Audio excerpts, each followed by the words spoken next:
Le silence de Dieu, psaume 13, Job 23 au Coden, Ésaïe 30:15, Habakkuk 2:13, Marc 4:35-41.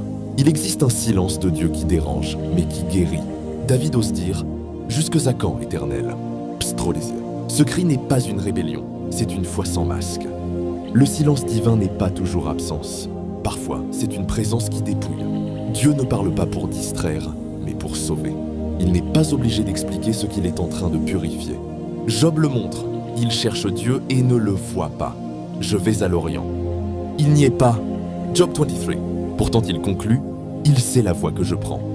S'il m'éprouve, je sortirai pur comme l'or. Job 23:10. Le silence devient un four. Il brûle l'idolâtrie des sensations, la dépendance aux émotions, la foi qui exige des signes. Dieu aime parler, mais il aime davantage former Christ en nous. Alors, le silence révèle une question décisive. Est-ce que je veux Dieu ou l'épreuve de Dieu? Ésaïe rappelle la voie du royaume.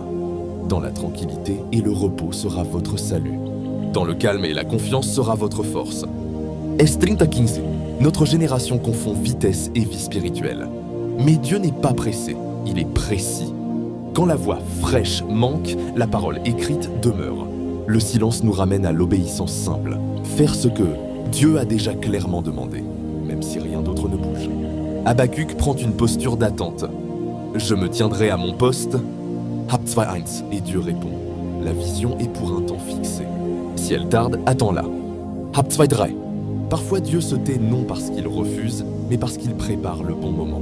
Une parole prématurée peut gonfler, exposer, égarer.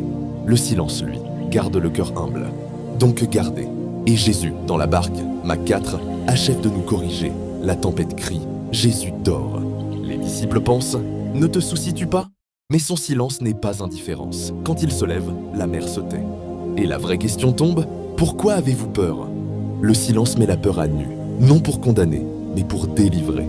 Ce que le silence veut produire, une foi enracinée.